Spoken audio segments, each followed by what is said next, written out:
Welcome, everybody, to the Bond Report. We are giving the regular crew a bit of a break, so you might hear two different voices today. And we are not going to be discussing any specific episodes of the TV show The Bond, which is hosted by Joe Bond.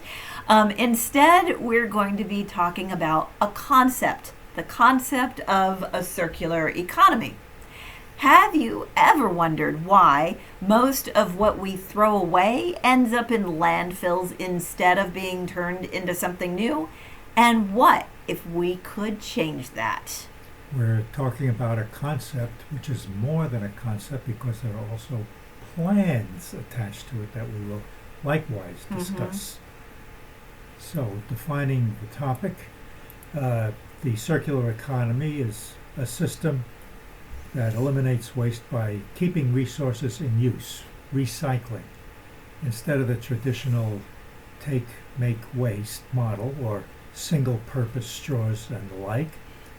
Focuses on designing products that can be repaired, reused, recycled, but not thrown away. Nothing goes to waste. Excellent. So why, first of all, do you think that this concept of recycling would be difficult to implement? Well, because human beings are doing the recycling. Okay. There's a resistance or reluctance to throw things away in a careful manner or to pay more attention. Once you're done with it, you want to be rid of it. But at the same time, if you do want to be rid of it, there are problems in the real world now. There's not a uniform recycling infrastructure. It's slap-dab and inconsistent. So How do you do it? So if you're a small business, what kind of challenge do you think a small business, if they wanted to get in on the recycling game, what challenges would they face? Well, they only usually have limited materials and only certain types of plastics, for example, all of which may not be recyclable. And how would you fix that? Like, hypothetically, you could do anything. What would you do? Well, you would need a technology that might even extend recycling techniques to these what is thought of as uncyclable now. But you could have investments in sorting technology, which would improve your resorting and redistribution process. And also, what do you think about having some sort of a rule book that could apply to everywhere? I mean, one of the problems is that one city might ask you to recycle it this way, but then you go to another city and it's different, or they don't care about that. So some sort of uniformity. The uniformity across the country. We have 50 states, and within states, several counties, so that is a problem, getting uniformity. We have that phenomenon in, for example, education. Everyone produces their education services in different ways, and we have different results. Well, similarly, recycling could use some uniformity. Some uniformity means that we have to get everybody to agree to a certain set of processes. Right. So what do you think about the rates in the United States today? Do you think the current recycling efforts are doing good? Yeah. Well, the current rates show that there is room for recycling because only 5 or 7 or 10% of plastic turns out to be recycled, and among the plastics, only about a quarter of that is recycled, and the rest is lost or goes to landfills or is burned, and there's room for recycling. A lot is thrown away. In fact, we have this garbage patch in the Pacific, which is unrecycled stuff, and you can see it from 5 miles or something. Yeah. So how do you think that, what would be the resolution for that? How would you fix that? How would you get the 20 to 25% of all materials getting collected not being recycled and being thrown away? How would you resolve that? Well, it seems, first of all, identification of what is recyclable. The labeling could help a lot because we have paper cups for parties and straws and plastic and paper dishes, and we're not sure which is recyclable. And we have bottles of different colors, and sometimes we hear, oh no, this color bottle is not recyclable, this color is. So again, uniformity and clarity informing the consumer would help. What do you think about a cost barrier for small businesses to set up a recycling program for their goods that they sell? Well, you could have incentives for small businesses who couldn't take on the financial burden themselves. It could be subsidies From the or government? From the government, yes. And that would actually be a savings in the long run for the government because you'll have a cleaner environment in the long run and so on. So yes, government help or county help would be helpful. And then Should be considered. Sure. So, okay, so that means we need to have our local and federal governments on board with helping with this and backing it. So, what do you think about the average everyday citizen consumer? How aware are they about their, I guess, their duty to recycle? Well, it's a question of time. At the moment, we're getting more and more sensitive to the need. But history shows us education is necessary, as it was even with smoking and the harm of tobacco. Mm-hmm. It took a long time for the public to really understand that. And in fact, in the 1970s, Los Angeles tried recycling and separating trash Mm-hmm. under Mayor Sam Yorty. And that was highly debatable, and people were not on board. And it was only about 40 or 50 years later, in the 2010s, where laws came on the books where recycling mechanisms were set up.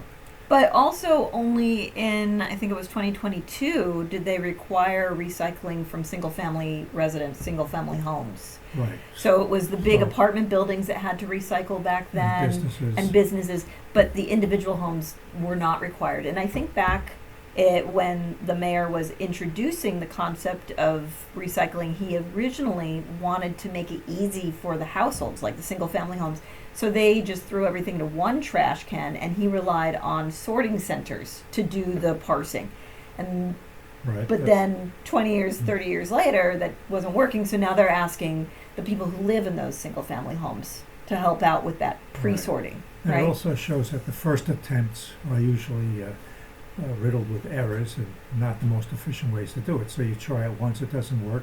It's too easy to say, well, see, it doesn't work, we'll forget it. But no. Right, have to refine. What's better is to say, how can we now learn from those mistakes, do it intelligently? And as mentioned, history shows, well, maybe it'll take 40 or 50 years Mm-hmm. before the public gets on board with the concept and endorses it, and then we refine the techniques. So in an average household, how much of the goods inside that household do you think gets recycled versus gets thrown away? Well, if the statistics show much, much less than half, quarter, or tenth, it's very minimal. We could do a lot better. So you mean a quarter gets recycled? That Well, means that 75% gets sort of thrown away and lost? At least. Okay. So how would you fix that? What would be the resolution for that? Well, you need an infrastructure, a way to make it easy for people to recycle. For example, we hear that we should recycle our batteries Mm-hmm. from our computers and so on. Well, that's very difficult unless you have a depository nearby. And we're learning here in California, for example, it's getting easier. People are providing that service. The box stores are providing it, Best Buy and Staples and so Mhm. on. All of those And places. so more of that. If you want something recycled, provide the customer with the resources to do it, the infrastructure.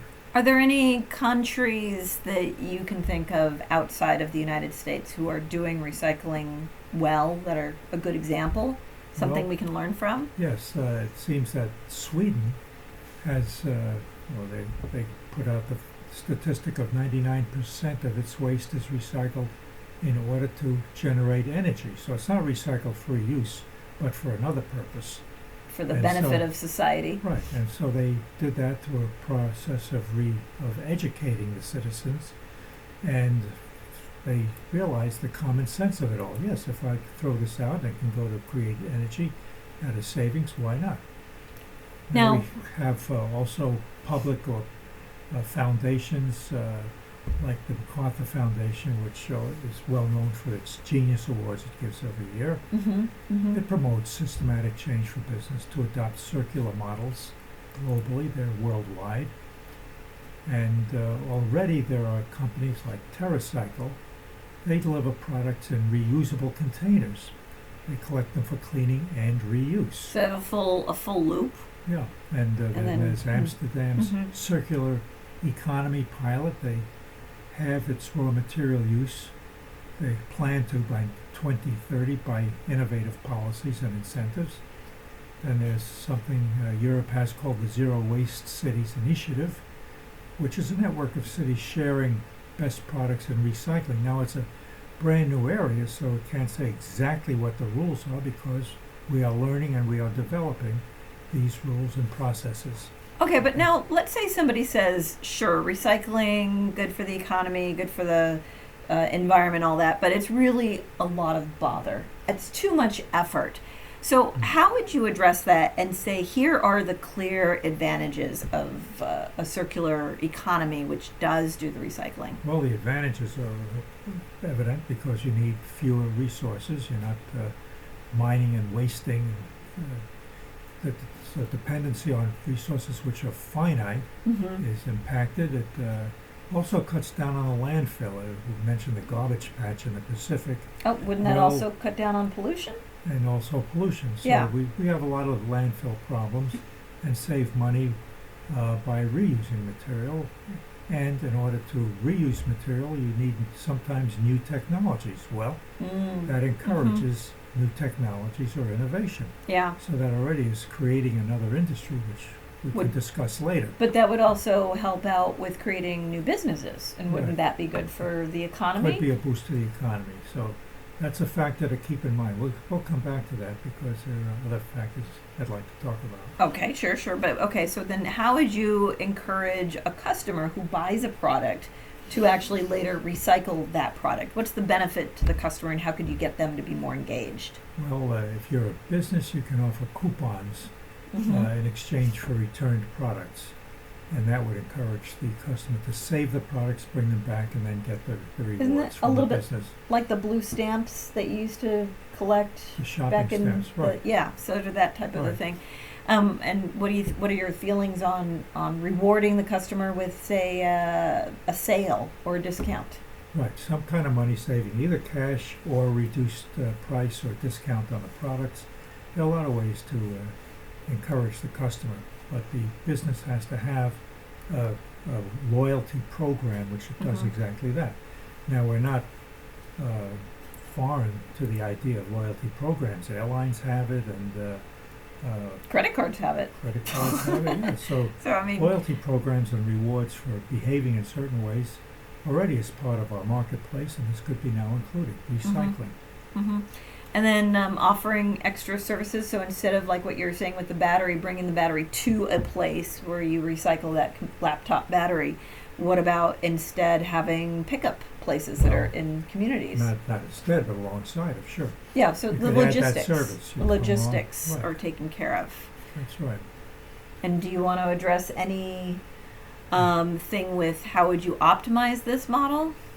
Well, if you optimize any model, you have to consider the advantages and disadvantages. And one of the glaring apparent disadvantages of the whole circular economy is that it tends to reduce the need for materials to be manufactured, and that doesn't sound like a good thing. At first. At first, because it doesn't take into account the new industries that will supplant the lack of increased demand for the product. In other words, maybe the product demand will go down, but there'll be so many more jobs, as we've already discussed, of creating new technologies, new infrastructure, new educational possibilities, and hence many, many more jobs. The economy in sum will increase. And of course, the classic example of the buggy whip being thrown out of business by the automobile because horses were not necessary is a good example. Yes, there will be fewer buggy whip demands,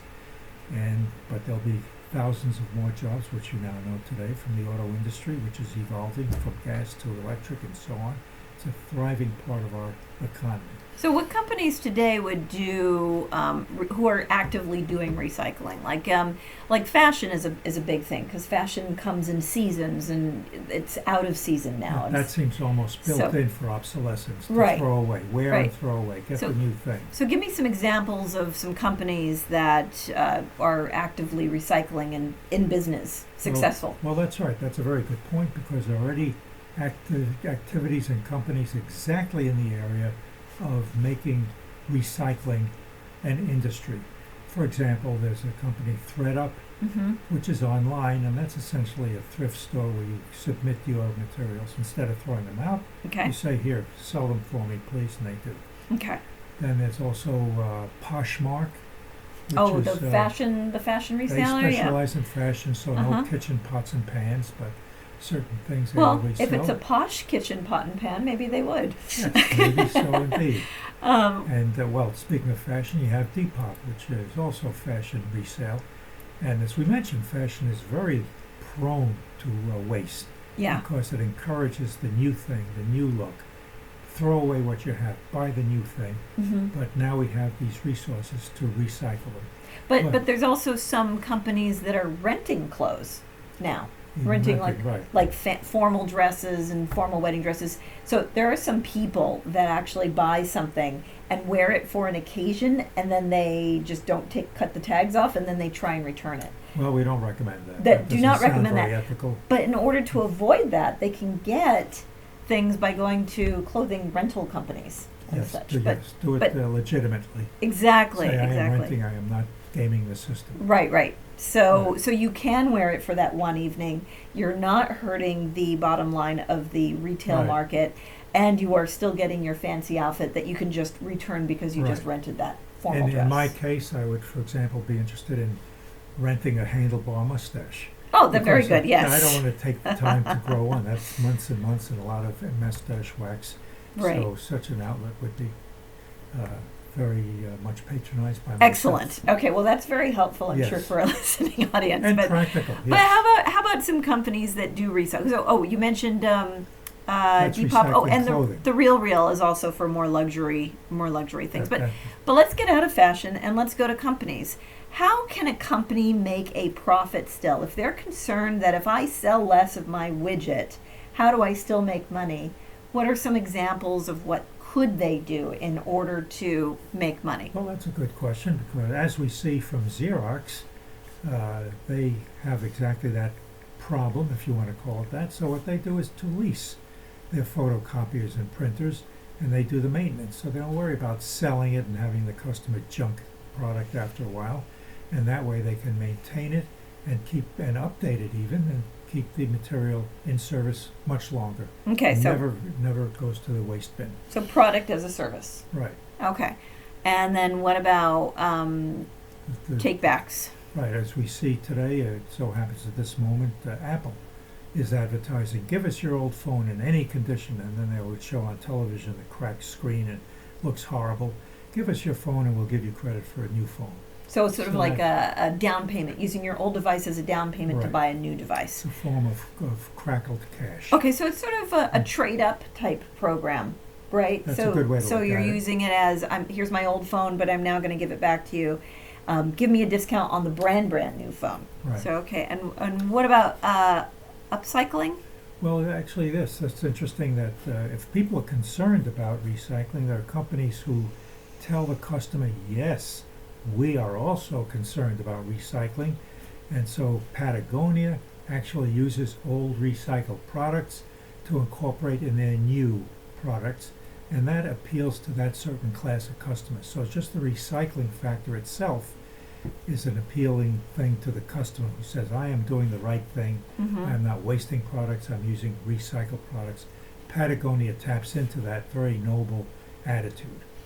And what about those elements that you mentioned earlier that could not be recycled, like some plastic bottles for some reason are Well, not able to be recycled? That is the open-ended feature that we discussed, and that is the incentive to further research, which is, again, an industry in itself, contributing to the economy. There'll be a lot of things that we think now are not recyclable, but some clever man or woman is going to come up with an idea to recycle banana skins and make houses out of them or who knows what. Okay. And that's going to open up a whole new industry. If you remember from not that long ago, just a few decades, computers, I guess it would be in the 1950s and 60s, were thought to be very specialized machines that wouldn't have much impact because they would take up the space of a full room and only the military would use them for computation. But who today does not have a computer in their pocket in the form of a smartphone?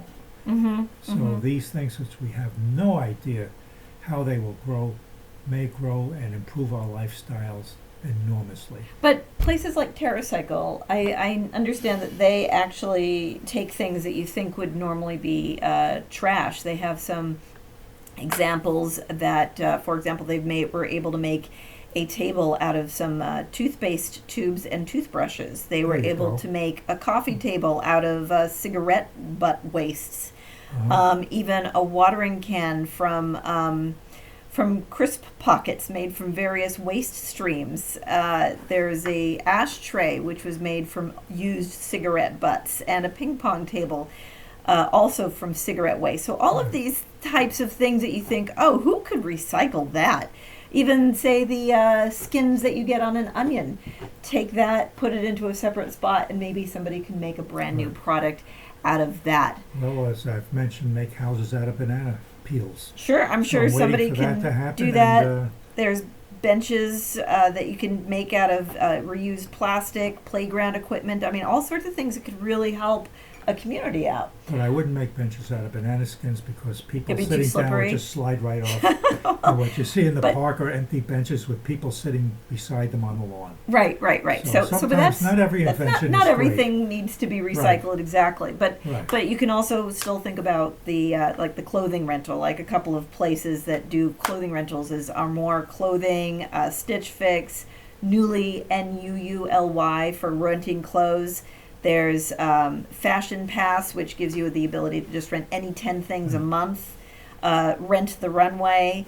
All these types of things that you can look at that will allow you to rent the clothing, so you can reduce the impact to retail stores that have to process returns Right. and avoid that. But we've talked about a lot of great things, and I think I want to ask you, what is the closing concept that you want the audience to remember? Well, I think, as I mentioned, parallel to the computer industry being a large part of our consciousness and lifestyle, recycling could also grow into a major economic component. It may seem to have disadvantages of reducing the need for manufacture, but the positives, the cleanliness, the ecological benefits, Creating jobs. the job creation factor, all will come into this. And What sort of jobs, actually, I don't mean to interrupt you, but what sort of jobs do you think could be created?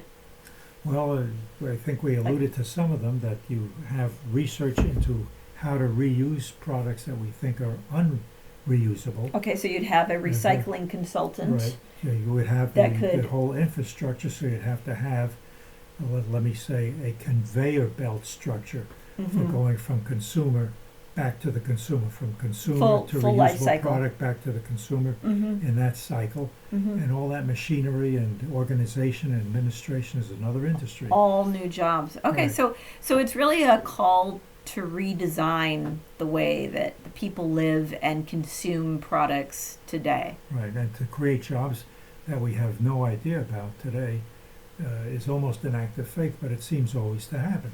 For example, when we had to go back to the computer industry, we have the computer, which led to the internet. The internet seemed to be used for what? Just for one university to communicate with another. Mm-hmm. That's the way it started. Then it became one way for the user to buy offline, Mm-hmm. and then another way for the user to communicate with the user. So we have Facebook, which no one anticipated, and as a result of that, we have whole new industries of people called influencers. Now, who would know what an influencer was in 1970? Right. It's a new world, new jobs, and that's the promise of the recycling So industry. So small changes in behavior can lead to changes in policy, which could lead to new innovations and new mechanisms for communicating, which can also open up more Give us a job. new society. And Right. so call to action for our audience, a way to help with this would be to support brands that adopt sustainable and also Which circular we've already mentioned practices. some Right. of which. They're pilot places. And also go to your local areas,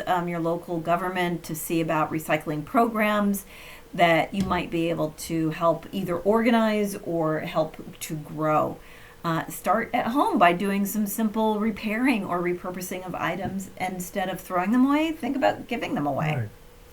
So, want to thank you so much for tuning Right. into the Bond Report. Right. And I think that we should all work together to create a better future. And if somebody has a way to make a bench out of banana skins, which is safe, that would be terrific. Let us know. Let us Yes. know. Yeah, because we want waste to become a thing of the Yes, past. nobody's thought of that idea, and for good reason. Right. And until next time, we have to still be living sustainably. And as Joe Bond would say, until we bond again.